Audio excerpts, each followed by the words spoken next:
안녕하세요. 저는 40대 후반의 가정주부입니다. 슬아에는 딸과 아들이 한 명씩 있고 남편은 동대문에서 의류사업을 합니다. 저희는 시어머니를 모시고 한 집에 같이 삽니다. 결혼하고 처음부터 시어머니와 함께 산 것은 아니고 모시고 산 지는 한 10년 정도 전부터예요. 사실 저희 시부모님께서 10여 년 전쯤에 이혼하셨습니다. 이혼 사유는 오랜 기간 반복된 시아버지의 외도였죠. 저희는 두 분이 이혼 절차를 밟는 것도 몰랐는데 10년 전 어버이날 가족 식사 자리에서 시어머님의 폭탄 발언이 있었죠. 너희들에게 내가 오늘 꼭 해야 할 말이 있다. 어버이날이라서 이런 얘기를 해야 하나 말아야 하나 고민이 많았는데 뭐 꼭 오늘을 피해서 해야 할 말 같지도 않아서 말이야. 당신은 꼭 오늘 같은 날 애들 앞에서 경거망동 해야겠어? 경거망동이라니? 진짜 경거망동한 사람이 누군데 지금 내 앞에서 처신머리 우느냐? 자식 며느리 손주들 보는 앞에서까지 싸워야겠어? 헤어져도 곱게 좀 헤어지자, 응? 나이값 좀 하자고. 아휴, 여편네가 되어서 말 한마디를 안 지니. 당신 하고 싶은 대로 다 해. 다 하라고. 내가 무슨 힘이 있겠나? 네 아버지하고 나 이혼소장 접수했고 35년 결혼생활 깔끔하게 정리하기로 했으니 니들도 그리 알고 있으렴. 아니지 엄마, 여태껏 잘 참고 살아오시다가 왜 갑자기 그래요? 몇 년만 더 있으면 두 분 결혼 40주년이신데 엄마, 이번 생은 그냥 아빠 와이프로 사세요. 나도 그런 생각으로 여태 버텨왔다만 내 남은 인생이 생각보다는 길 것 같아서 말이다. 사람이 1년을 살아도 행복하게 마음 편하게 살아야지. 특히 내 나이가 되어서 한 집에 같이 사는 동반자를 견디는 마음으로 사는 거 더는 안 하고 싶어졌다.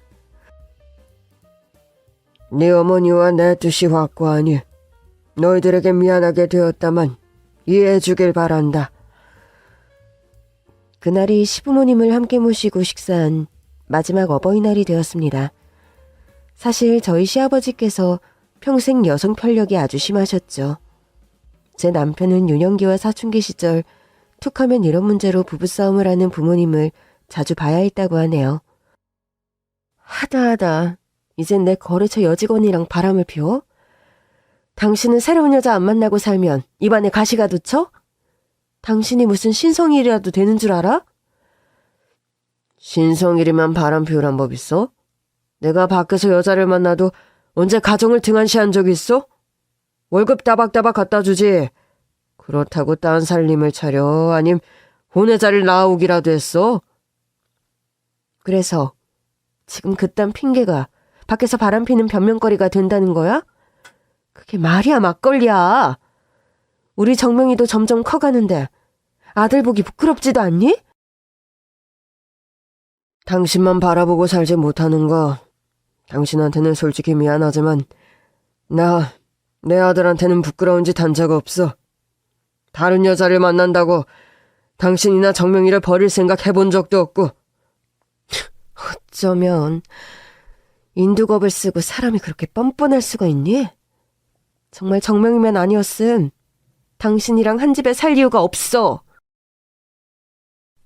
그렇게 툭하면 부부싸움을 하는 부모님이 정말 싫고 이해가 가지 않았다는 남편입니다. 나이가 들수록 물론 남편은 시어머니 편을 들게 되었죠. 이유를 불문하고 버젓이 가정이 있는 남자가 습관적인 불륜을 저지르는 일을 용서받을 구실은 세상 어디에도 없는 법이니까요. 그렇게 시아버지의 습관적인 불륜에 넌덜머리를 느낀 시어머님은 10여 년 전 이혼을 하셨고 그 후론 저희 부부와 한 집에서 살고 계십니다. 시어머니께서는 젊은 시절 동대문에서 내복 장사를 하시며 알부자 소리를 들을 정도로 억척스럽게 돈을 버신 분입니다. 시아버지께서는 일반 회사원이셨는데 시어머니 장사가 자리를 잡고부터는 시아버지의 수입보다 시어머님의 수입이 훨씬 좋았다고 하네요.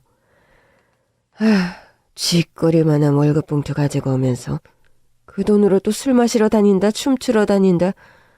그러면서 젊은 여자들 만나 놀러 다니는 게 일이고, 너희 시아버지 말만 회사원이었지 평생을 한량같이 산 사람이다. 어머님, 여자로서 참아내기 힘든 남편인데 그렇게 꾹 참고 오랜 세월 사신 거 대단하고 존경해요, 정말요. 어머니께서 그렇게 버텨주셔서 애들 아빠가 반듯하게 비뚤어지지 않고 자랐을 거예요. 내가 양친 부모님도 소천하셔서 세상에 안 계시고 그런 공치사들을 시어머님도 세상에 없는 마당에 아들 자식 인내하며 키운 보람을 며느리 통해서 칭찬받는구나. 그래도 기분이 썩 나쁘지는 않구나. 요즘 여자들 같으면 정말 국물도 없을 일이긴 한데 어머님은 근데 어찌 버티셨어요? 네 남편이 어려서는 어린 아들 아빠 없는 아이 만들고 싶지 않아서 참았고 중학교 가서는 한창 사춘기인데 내가 이혼해서 애가 비뚤어지면 어쩌지? 하는 걱정하다 한 고삐 넘기고 고등학교 가서는 대학만 가면 입시만 치르면 그때 가서 결정하자. 그렇게 이혼을 미뤘고 네 남편이 대학생 되고부터는 또 네 시아버지가 한참 위암으로 투병을 길게 했잖니. 어머님께서 아버님 병간호 하시느라 장사도 접으셨잖아요. 그러게 말이다. 그 미운 인간이 그래도 내 아들 아빠라 살려는 놓고 보자고 항암 치료다 뭐다 잘 버티게 하려고 좋은 거 해먹이고 수술 병수발까지 다 들면서 살려놨더니 이 인간이 병사 완쾌 되니 한동안 잠잠했던 그 나쁜 습관이 또 나오지 않겠니? 시아버지께서는 위암투병을 몇 년 동안이나 오래 하시면서 집안에 틀어박혀 지내셨고 그동안에는 별다른 문제 없이 바른 생활 사나이로 잘 지내셨다고 합니다. 헌데 자기 벌은 남에게 못 준다고 했던가요? 위암 완치 판정을 받으며 건강을 회복한 시아버지께서는 취미로 댄스 학원을 나가기 시작하시더니 결국 그곳에서 또 춤을 배우러 왔던 좀 연하의 중년 아주머니와 바람이 나는 바람에 시어머니께서는 더 고민하지 않고 이혼 절차를 밟으셨던 겁니다. 사람 고쳐 쓰는 거 아니라는 말을 나처럼 늦게 깨우친 미련한 여자가 있을까? 죽을 고비를 넘기면 사람은 변하기도 한다던데 네 시아버지는 그대로였고 그런 남편과 더는 살기 싫더구나. 저 사람이 변하지 않으면 나라도 변해야 내가 살겠다 싶어서 이혼을 결심했었지. 지금도 너희 부부나 민정이 민식이한테는 많이 미안하고 부끄럽지만 말이다. 아니에요, 어머님. 어머님께서 평생 얼마나 인내하며 살아오신 걸 알고 있는데 며느리이기 전에 저도 어머님과 같은 여자이고 어머님 선택 100번 잘하셨어요. 시어머니와 이혼 후 시아버지는 댄스 학원에서 만난 내연녀와 재혼을 해서 살고 계십니다. 저희 남편은 그런 선택을 한 시아버지와 절연하고 몇 년째 시아버지와 만남 자체를 거부하고 있는 상태이고요. 시어머니께서는 되려 쿨하게 정명아, 네가 엄마 눈치 봐서 그러는 거면 네 아버지에게 그럴 필요 없다. 네 아버지가 남편으로서 엄마한테는 최악이었지만 그래도 내게는 80점은 되는 아버지였는데 너까지 그럴 것 없어. 빵점짜리 남편이 바로 빵점짜리 아빠나 마찬가지인 거예요, 엄마. 평생 아빠 때문에 엄마 속 썩는 거 내가 두 눈으로 다 지켜봤고 그거 엄마 상처기도 했지만 고스란히 저한테도 상처였고요. 아버지 말년에 위암 수발까지 엄마가 그리 정성으로 들었는데 끝까지 저런 배신하시는 아버지 더는 보고 싶지 않아요. 그렇게 완강한 남편이었고 저나 시어머니의 설득도 잘 먹히지 않아 어느 순간 저희 고부는 그런 남편을 어느 정도 포기하고 살아가고 있는 형편입니다. 시아버지께는 중간자의 입장에서 며느리인 제가 가끔 생신이나 어버이날, 추석 명절 같은 때 안부 전화를 드리는 정도이지요. 저희 남편은 시어머니께서 동대문서 하던 내복 장사를 이어받아 하다가 사업을 좀 확장해서 의류 사업으로 운영하고 있습니다. 시어머니께서 취급하시던 내복뿐 아니라 아동복과 여성 보세옷도 함께 판매를 하죠. 아동복과 여성 보세옷으로 분야를 확장한 지 얼마 안 되어서 요즘 남편은 좀 고민도 많고 고생을 하는 중이긴 합니다. 어머니가 털을 읽어놓은 동대문 옷장사인데 본인이 더 잘 키워나가야 할 텐데 하는 그런 부담감이 큰 모양이더라고요. 저는 시어머니를 한 집에 모시고 살기 때문에 나름 시집살이를 하는 형편이지만 그런 부분에서 오는 고부 갈등은 없는 편입니다. 천성이 부지런하신 시어머님은 아침잠이 많은 저를 대신해서 언제나 아침 식사를 대신 준비해 주십니다. 어머님, 아침 식사는 제가 차릴 테니 어머니께서는 들어가 주무세요. 젊을 때는 아침잠이 단법이다. 나이 들면 몇 안 되는 장점 중 하나가 아침잠이 없어진다는 거지. 해서 쌩쌩하게 며느리 손주 아침 차려줄 수 있으니 얼마나 좋아. 잠 덕지덕지 붙은 얼굴로 고생하지 말고 들어가서 더 자렴. 그래도 매번 어머님도 피곤하실 텐데 죄송해서요. 옷장사 은퇴해서 집에서 팽팽 노는 늙은이 피곤할 게 뭐가 있더냐? 저녁은 또 네가 늘 차리면서 죄송할 게 뭐가 있어.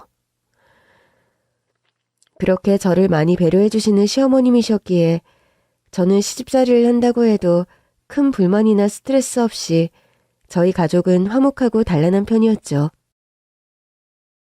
그런데 나름 건강하셨던 시어머님께서 어느 날 갑자기 급격한 피로감과 옆구리 통증을 호소하며 병원에 실려가셨는데 안 그래도 원래 신장이 많이 안 좋으셨는데 그간 유지가 잘 된다 해서 안심했었는데 기능이 많이 떨어졌네요.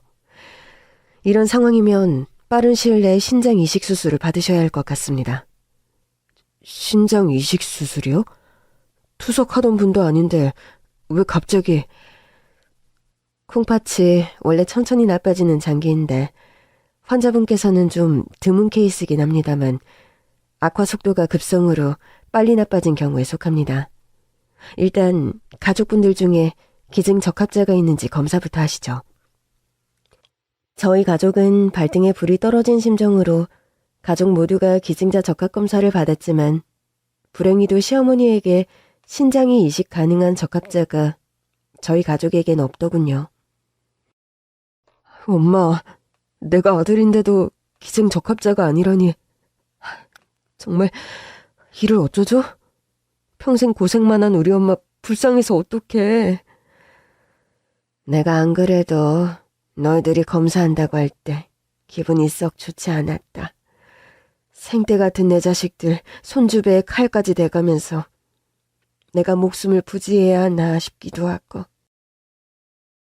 엄만 한편으론 안심되는 부분도 있으니까 너무 걱정 마. 기다리다 보면 기증자가 나타나겠지. 안 그러니? 네, 어머니.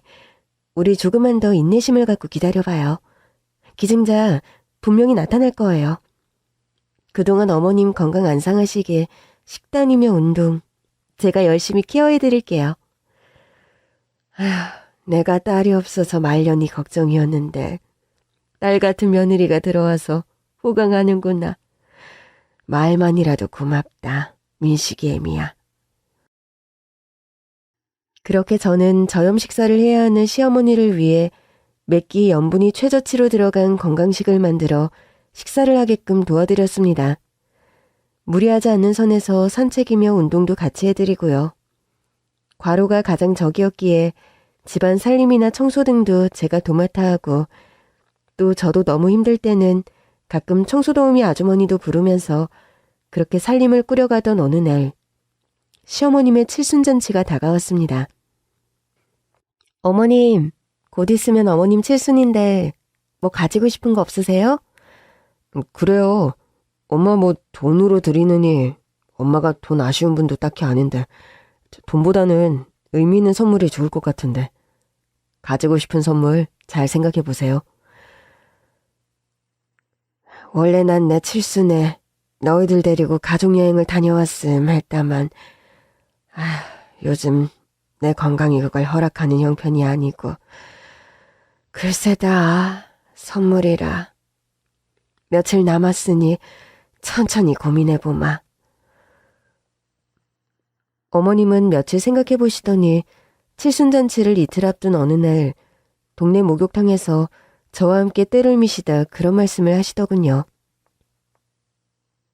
얘야, 난 평생 돈을 나름 잘 벌면서도 날 치장하는 데 돈을 쓰거나 날 위해서 사치품 하나를 제대로 사본 적이 없는 것 같구나.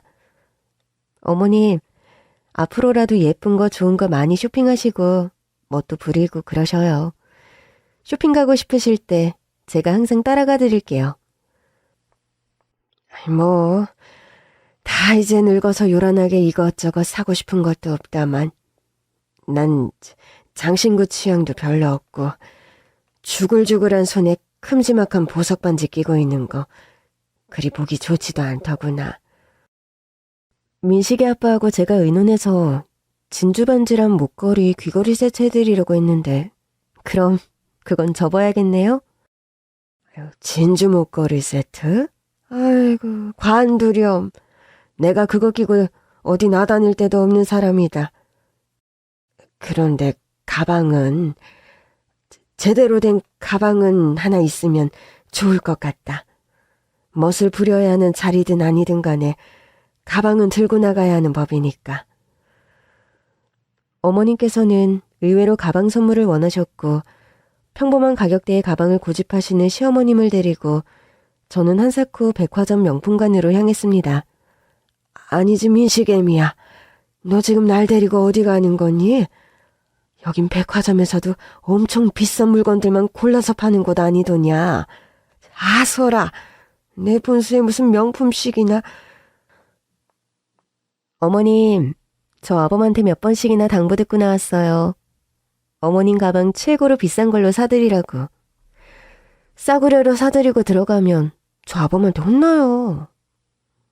사실 전날 밤 쇼핑을 오기 전에 저와 남편은 그런 대화를 나누었었지요. 여보, 내일 어머님 선물 사러 가는 날이지? 어머님이 가방 하나 제대로 된 거 있으면 좋겠다고 하셔서 명품 가방 하나 사드리려고 하는데 자기 카드 가지고 가면 되지? 그래, 좋은 걸로 사드리고 당신도 사고 싶은 거 있으면 하나 사. 어머님 칠순 선물 사드리러 가는 건데 왜 내 걸 사요? 요즘 사업 확장해서 우리 돈도 빡빡한데 내 것까지는 됐어. 우리 엄마 생전 처음 제대로 돈 주고 비싼 가방 사시는 것 같아. 난 크면서도 엄마가 비싼 옷이나 가방을 맨 걸 본 기억이 없네. 그러면서 철마다 내 옷을 사줄 땐 형편이 안 좋을 때도 엄마는 꼭 백화점이나 브랜드 있는 옷만 사주셨어. 학교 다니면서 입성 추레하면 아이들 사이에서 기죽는다고. 어머님이 억척스럽게 사셨지, 누구보다. 엄마가 한 번은 친구분이랑 통화를 하시면서 막 우시는 거야. 그때도 아버지가 바람을 피워서 엄마가 속상하시던 때였는데 내연녀를 찾아가서 따지러 가셨었나 봐. 그런데 막상 찾아가서 아무 말도 못하고 그냥 돌아오셨다고 막 우시더라. 아니 왜 어머님처럼 대차신 분이? 그 여자가 젊고 예쁘기도 한데 옷이며 신발, 구두 너무 화사하게 멋지게 차려입고 커피를 마시고 있더라는 거야. 그런데 엄마는 내복 장사하는 차림 그대로 펑퍼짐한 몸빼바지에 전대 차림이셔서 내 언니한테 따지고 머리채라도 한번 잡아주려고 찾아갔다가 그냥 오셨다는 거지. 그렇게 시어머님의 낡은 전대 얘기를 하면서 속상해하는 남편이었죠. 원래 효자이기도 하지만 신장이식 기증자를 찾지 못해 병원에서는 이런 상태라면 언제 위독해질지 모른다는 경고를 우리 가족에게 남긴 상황이었고 그런 여러 맥락이 남편의 마음을 더 무겁게 만드는 것 같았습니다. 여보, 그만 속상해. 당신이 뭐가 마음에 걸려 하는지 나 잘 알겠어. 백화점에서 제일 비싸고 예쁜 가방 사드리고 올 테니까 당신은 걱정 마. 그렇게 눈가가 시큰해서 애잔한 마음을 감추지 못하는 남편을 안심시키고 저는 시어머니의 손을 잡고 백화점 명품관에 쇼핑을 온 터였죠. 명품관의 한 가방 매장에서 시어머니와 함께 한참 가방을 둘러보고 있는데 매장 한쪽에서 언성을 높이는 소리가 들려오는 겁니다. 너, 이 옷이 얼마짜리인 줄 알아? 어디서 물을 흘려? 모피코트를 입은 돈 많아 보이는 아줌마가 고개를 빳빳하게 쳐들고 화난 표정으로 매장 직원에게 소리를 빽 지르더군요. 보니까 모피코트를 입고 쇼핑하던 고객에게 탄산수 음료를 서비스로 제공하던 매장 직원이 실수로 그 고객의 옷에 물을 좀 흘린 모양이더라고요. 진상 아줌마의 서슬은 아주 무서웠고 계속해서 직원에 대한 입에 담지 못할 폭언이 계속되었습니다. 급기야 사태를 수습하기 위해 매장 직원은 그 진상 아줌마에게 고개를 바닥에 파묻고 싹싹 빌기까지 하는 겁니다. 어머님, 저 진상 여자 진짜 갑질도 정도 것이지 너무한 것 같네요. 어떻게 사람을 저렇게 고개를 파묻고 빌게 만들어요? 세상에, 정말 보기가 다 민망하네. 매장에서 물건을 구경하던 손님들은 일시에 그 매장 직원에게 시선이 쏠릴 수밖에 없었습니다. 한참 동안이나 진상 아줌마에게 고개를 수그리고 빌던 직원은 가까스로 고개를 들었는데 그 직원의 얼굴을 본 순간 시어머니께서 선체로 굳어 눈물을 흘리시는 겁니다. 저 애는 분명히... 아니, 어머니, 왜 갑자기 눈물을 흘리세요? 저 직원이 너무 불쌍해서 그러세요? 저는 그렇게 갑자기 폭풍 오열을 하시는 시어머님을 이해할 수가 없었죠. 갑질의 희생양이 되어서 애처로운 상황을 맡고 있는 직원이 안 되어 보이기는 했지만 눈물을 흘릴 상황까지는 분명 아니었으니까요. 시어머니는 제 물음에 대답도 하지 않으시고 터벅터벅 그 여직원에게 다가가시는 겁니다. 그리고 매장 바닥에 꿇어앉아 있는 여직원을 몸소 일으키시더니 얘야, 너 내가 누군지 알아보겠니? 누구신데 저를 보고 그렇게 우세요? 아, 이 할머니는 또 누군데 눈물바람으로 내가 사과받는 걸 방해하는 거야. 야, 이 진상 갑질 여편네야. 너 얘가 누군 줄 알고 이렇게 함부로 대하는 거야? 뭐 그 옷이 얼마인 줄 아냐고? 그 털무더기 옷 그까짓 거 얼마야? 얼마가 됐든 내가 지금 당장 물어줄 테니까 당신 내 딸한테 똑같이 무릎 꿇고 사과해. 아니, 어디서 뚱딴지 같은 할머니가 나타나서 시비야. 내가 뭘 잘못했다고 이 직원한테 사과를 하라 말아야? 당신이 갑질하고 폭언하는 거 여기 있는 사람들 다 봤어. 어머님 고정하세요. 그리고 그쪽 아줌마도 사과하시죠. 지금 시대가 어느 때인데 직원한테 그렇게 갑질이세요? 구경하던 매장의 손님들도 하나같이 저와 시어머니 편을 들면서 그 진상 아줌마를 욕했고 그 진상 아줌마는 분위기상 후퇴가 맞다고 판단했는지 꽁무니를 빼며 도망가 버리더군요. 어머님, 근데 이 매장 직원이 어머님 딸이라니 그게 대체 무슨 말이세요? 저를 한 번도 본 적도 없는 분이 저에게 딸이라고 하시다니 전 도대체 영문을 모르겠네요. 그리고 저는 날 때부터 부모님이 없는 고아로 고아원에서 나부 자랐어요. 그 말을 들은 시어머님은 매장 직원을 끌어안으며 더 하염없이 꺼이꺼이 소리까지 내가며 오열을 터뜨리시는 겁니다. 저와 매장 직원은 일단 시어머님이 진정이 좀 될 때까지 기다렸죠. 한참이 지나 시어머니께서 들려준 사연은 저와 매장 직원이 놀라 낮아빠질 만한 충격적인 사연이었습니다. 알고 보니까요, 저희 시어머니가 사실은 저에게도 남편에게도 누구에게도 말하지 못한 비밀이 하나 있었습니다. 내가 사실 너희 시아버지에게 시집 오기 전에 나고 자란 동네에서 연애를 한 남자가 있었다. 28 청춘, 19 조금 넘어 사귀게 된 동네 오빠였는데 우리 친정집은 찢어지게 가난했던 데 비해서 그 오빠네 집은 동네에서 알아주는 부잣집이었지. 그런 가정 형편의 차이로 그 남자네 집에서는 시어머니를 두 손 두 발 들고 쌍심지를 키고 반대했다고 합니다.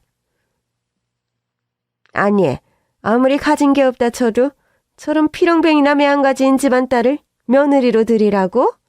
택도 없다. 우리 집 정미소가 어떻게 일군 재산인데 저런 보잘것없는 집안 딸을 맏며느리로 받아들여 말아먹을 일 있느냐? 어머님, 저는 저 사람 아니면 장가갈 생각 없습니다. 아버님 사업도 물려받지 않을 거고요. 어디서 얼굴만 번지르르한 큰본도 없는 계집애한테 올려서 애미한테 하는 말본세하군. 아버지도 삼거리 구멍가게집 딸은 절대 안 된다고 했어. 정미소나 구멍가게나 다 장사해서 먹고 살기 마찬가지인데 왜 그렇게 영숙이를 마음에 안 들어 하세요? 정미소나 구멍가게나 도찐 개찐이란 말이냐? 너 눈이 삐고 귀가 먹었더냐? 가게 크기와 규모부터 다르고 우리는 정미소금을 올곧이 우리 소유로 쓴다.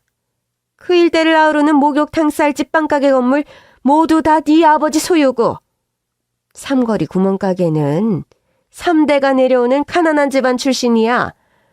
여태 그 취구망만한 구멍가게도 세를 내며 꾸려가고 평색이 짙은 늙은 애에 비해 절대로 널 그런 집에 장가 보낼 수 없으니 그리 알아.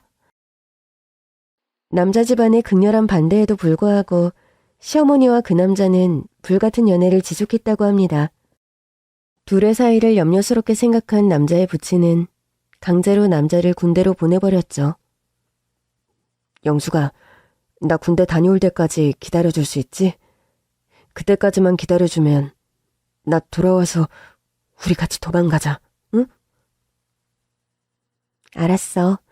난 절대 변심하지 않고 기다릴 거니까 몸 다치지 말고 조심히 다녀와.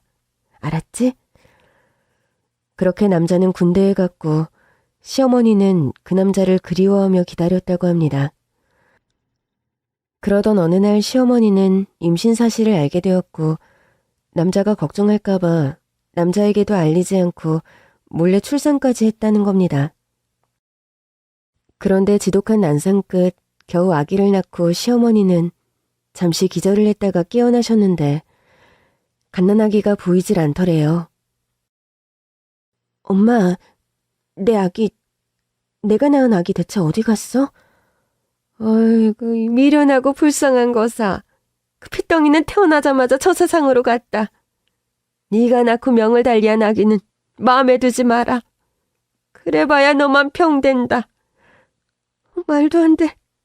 내가 분명 울음소리까지 들었는데 나한테 한번 보여주기라도 했어야지. 아가야, 내 아기 어디 있어? 네가 그렇게 발광하고 힘들어할 거 알아서 산파 어르신께 부탁해서 프로니가 보지 못하도록 했다.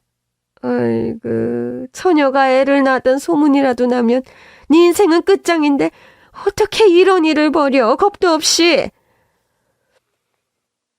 시어머니께서는 임신 사실을 친정엄마가 아는 순간 아기를 낳기 가만두지 않을 것 같아 동네를 떠나서 혼자 사는 친척 언니 집에서 몰래 몸을 풀었던 겁니다. 뒤늦게 친척 언니로부터 이 소식을 듣고 시어머니가 출산하는 날 시모의 친정엄마는 부랴부랴 출산 장소로 달려왔던 거죠. 그렇게 출산과 동시에 잃어버린 아기라 생각했는데 아기의 생사를 확인한 건 아주 오랜 세월이 흐른 뒤 그것도 시어머니께서 시아버지와 결혼하고 한참 후의 일이었다고 하네요.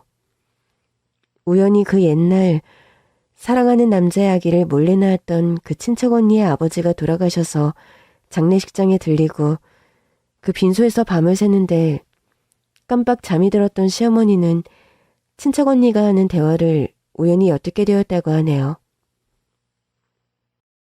영숙이도 참 팔자가 수더분하지 못해요.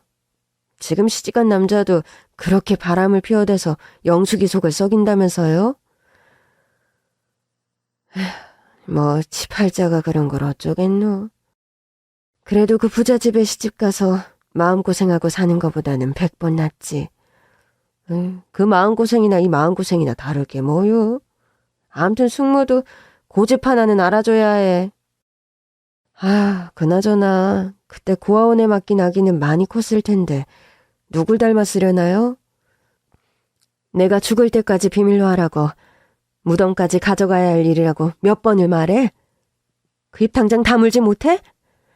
암튼 숙모성질 사나운 건 나이 들어도 수그러들진 않아요. 그 입방정 좀 그만 떨어. 내가 10원 한 푼 없는 주제에 부잣집에 딸 시집 보내려 한다고 그 집사 받은 수모 생각하면 지금도 잠이 안 오고 손발이 떨려. 그런 집에 시집가서 구박덩이로 평생 살게 할 수도 없었고, 처녀가 애를 낳았다 소문나면 팔자 그르칠 것 뻔한데 그 꼴 두고 볼 자신도 없어서 내가 독하게 결정했던 일이니까 입단속이나 잘하라고. 알았어요. 여태 그 아기가 살아있다는 거 아는 사람 세상 천지 저랑 숙모 둘뿐이니 걱정 마셔요 정말. 잠결에 그런 얘기를 듣게 된 시어머니는 그야말로 엄청난 충격을 받으셨다고 합니다. 그 다음날 친정엄마가 집으로 돌아가시고 늦게까지 불어 장례식장을 지키다가 친척 언니에게 아기의 행방을 캐물었고, 강원도의 어느 시골 고아원에 아기를 맡겼다는 사실을 전해 듣게 되셨다고 하네요. 난 그 얘기를 듣자마자 당장 그 고아원으로 달려갔단다. 그런데 화재로 전소가 되어서 고아원 건물은 앙상한 건물 뼈대만 남아있는 것을 보고 그 길바닥에 주저앉아 한참을 펑펑 울었지. 고아원 관계자를 수소문해서 아이의 행방을 찾았지만 고아원이 전소되면서 전국의 고아원으로 뿔뿔이 분산시킨 원아들을 수소문하기는 불가능하다는 말을 듣고 절망했단다. 시어머니는 그렇게 자신이 배 아파 낳은 딸이 세상 어딘가에 살아있다는 사실을 알고 기쁘면서도 억장이 무너지는 경험을 할 수밖에 없었던 거죠. 내가 너에 관해 전해 들을 수 있는 사실은 딱 2가지였단다. 하나는 네 이름이 신미정이라는 것, 그리고 네 손등에 네 아빠를 닮아서 붉은색 지도 모양 반점이 있다는 것. 시어머니 말씀을 듣고 그 여자 직원의 손등을 봤는데 아니나 다를까 붉은색의 지도 모양 반점이 떡하니 찍혀있는 겁니다. 그리고 직원 명패를 본 순간 시어머니께서 오열한 이유를 미루어 짐작할 수 있었죠. 매장 직원의 이름이 바로 신미정이었던 겁니다. 저는 여태껏 제가 천에 고아라 여기고 쓸쓸하게 살아왔는데 아주머니가 정말로 제 어머니란 말씀이세요? 얼굴을 찬찬히 뜯어보니 더 내 딸인 걸 알겠어. 생전 돌아가신 우리 부친 얼굴과 네 얼굴이 정말로 판박이구나. 그렇게 두 분은 한참을 끌어안고 펑펑 우시는 겁니다. 저는 이 믿을 수 없는 상황이 적응이 안 돼서 경황이 없고 좀 벙쪄 있었다고 하는 것이 맞는 말일 것 같고요. 그렇게 바로 다음날 시어머니와 그 매장 직원은 친자 확인 검사를 의뢰했고 친모녀 사이가 맞다는 검사 결과가 나왔죠. 그렇게 갑자기 이부형제가 생긴 남편은 얼떨떨해하고 상황을 쉽게 받아들이지 못하는 듯 했습니다. 저 듣자 하니 엄마 건강이 많이 안 좋다 하시던데 제가 당장 기증자 적합검사를 받겠어요.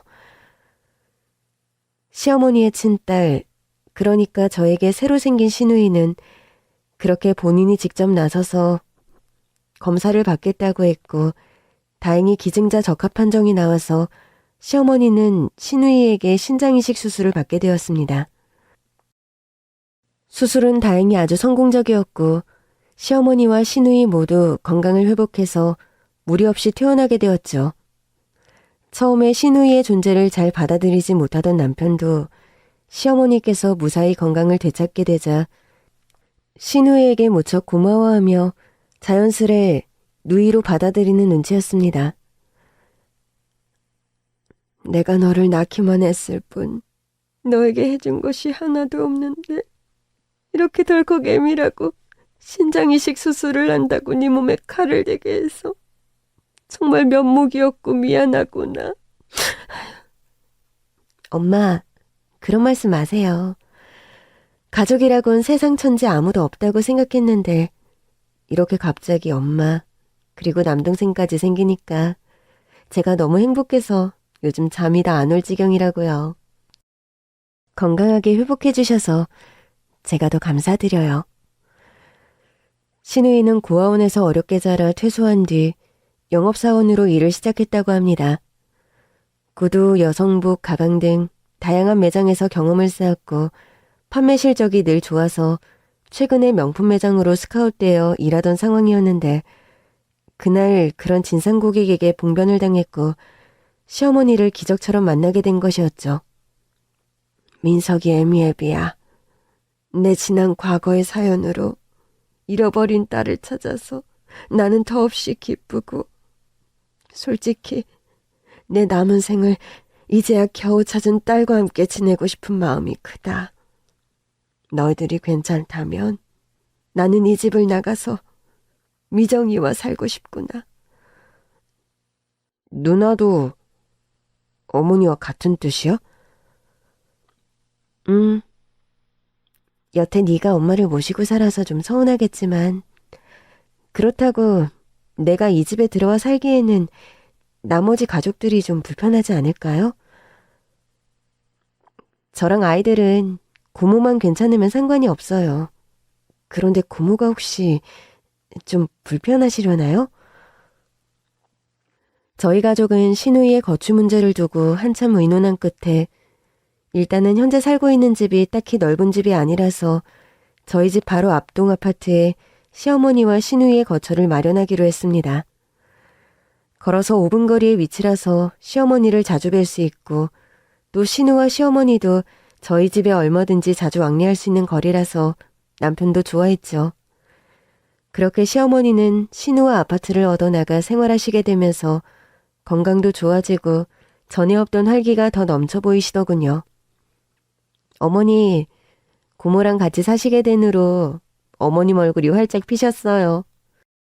내가 누구에게도 말하지 못하고 마음속 박힌 목 같은 존재가 미정이었는데 기적처럼 그 아이를 찾고 보니 그 박혀있던 못이 빠져나간 기분이랄까? 남은 생은 그래도 애미 노릇하다 갈 수 있어 얼마나 다행인지 모르겠다. 그렇게 말씀하시며 눈물을 글썽이는 시어머니셨죠. 시어머니는 건강을 회복하시면서 노인대학에 나가게 되셨는데 그곳에서 또 한 번의 믿지 못할 기적적인 만남을 가지게 되었습니다. 하루는 시어머니께서 노인대학 수업이 끝나고 친구분들과 점심 식사를 하려고 밖으로 걸어나가려는데 뒤에서 누군가가 떨리는 목소리로 어머님을 부르더라는 겁니다. 저기요. 저기 혹시 그쪽 박영숙 씨 아닙니까? 나이 든 남자가 자신의 이름을 부르는 목소리에 시어머니께서는 무심코 뒤를 돌아보았고 선체로 굳어버릴 정도로 놀라셨다고 합니다. 시어머니에게 이름을 물은 그 나이든 노신사는 바로 다름 아닌 시어머니의 예전 첫사랑, 바로 시누이의 친부였기 때문입니다.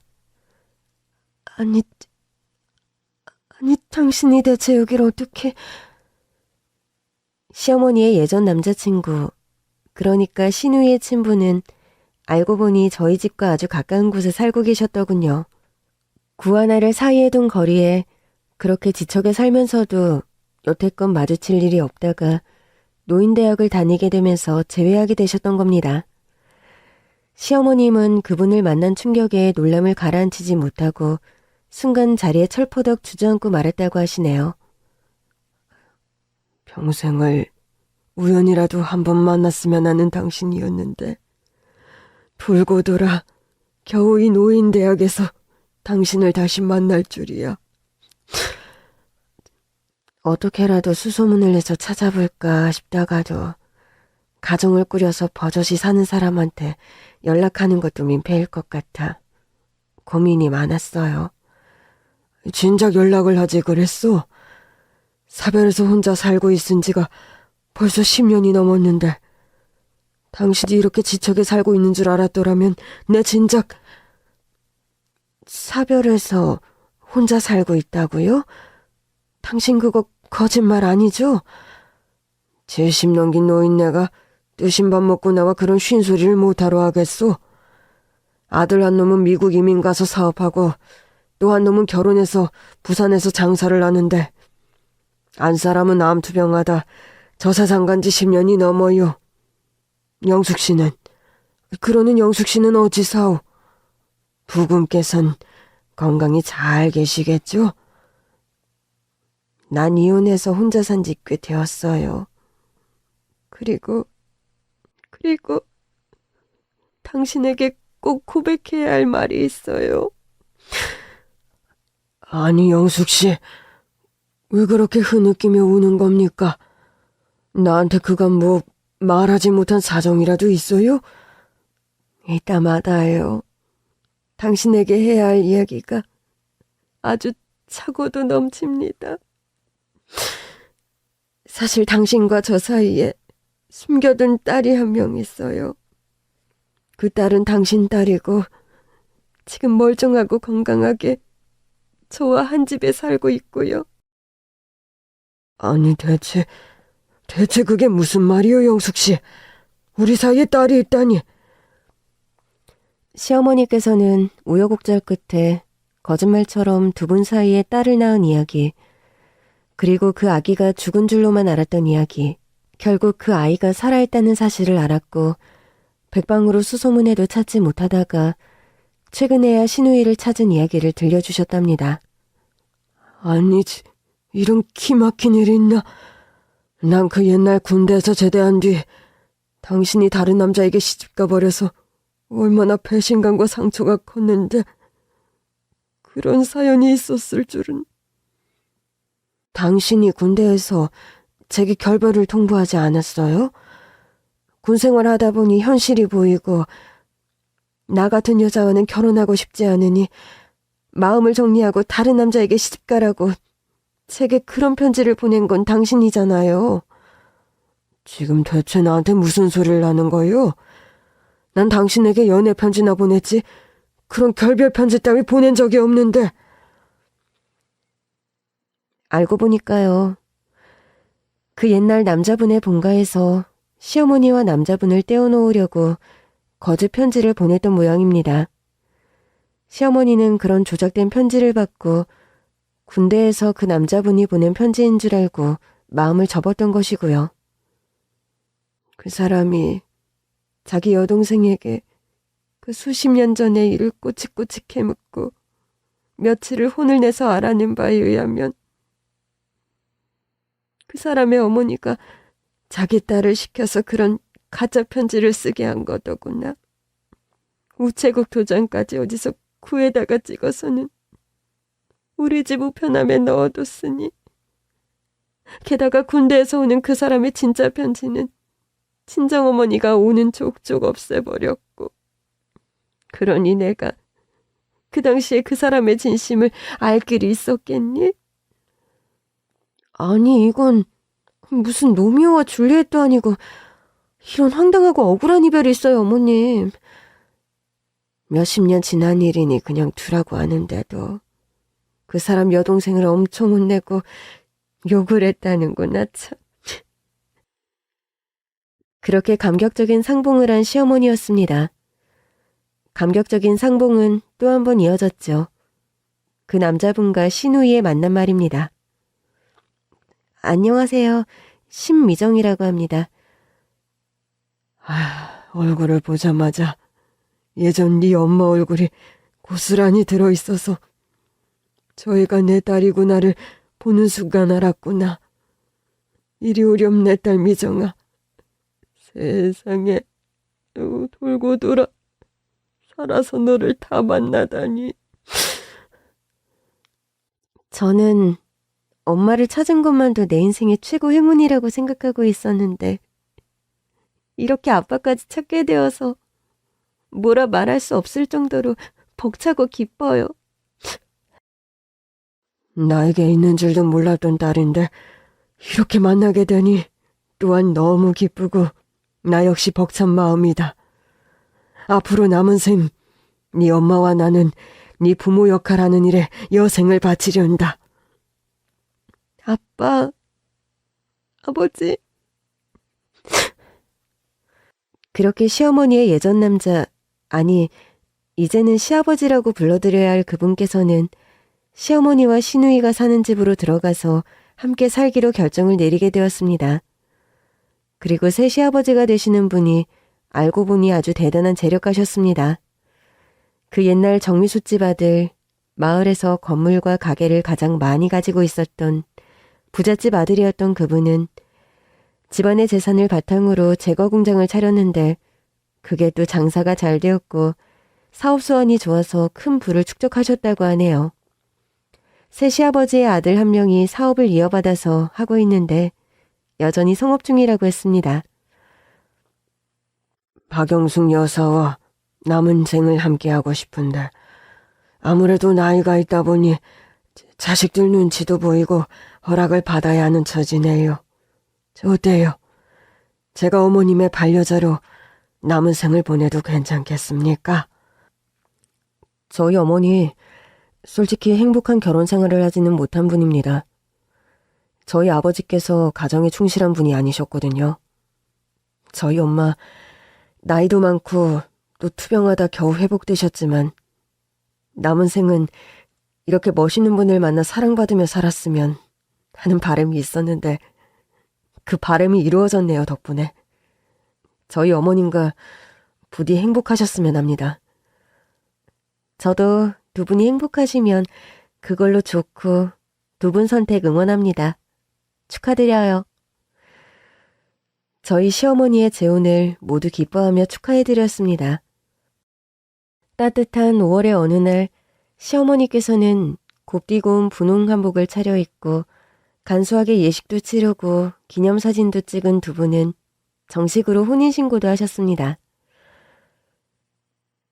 혼인신고하며 정식으로 이 집의 큰어른이 된 마당에 내가 작은 선물을 하나 하고 싶은데 마다하지 말고 받아주었으면 하네.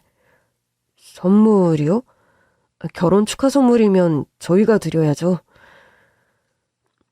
그렇게 영문을 몰라하는 남편에게 새 시아버지는 웬 문서 하나를 내미셨습니다. 보니까요, 3층짜리 가건물의 소유권 이전 서류였어요. 건물 증여라니. 너무 큰 선물이어서 도저히 받을 수 없다고 하는 저희 부부에게 내가 실은 이 건물을 어머니에게 결혼 선물로 주려 했는데 한사코 아들 내외에게 주라고 했어요. 이 나이에 그런 건물 관리할 체력도 안 되고 아들 내외에게 주는 선물이 본인에겐 더 큰 선물이라면서 그런 부모 마음을 내가 모르는 바도 아니고 흔쾌히 그러라고 한 거고요. 그렇게 저희는 시어머니의 재혼과 함께 졸지의 건물주가 되었습니다.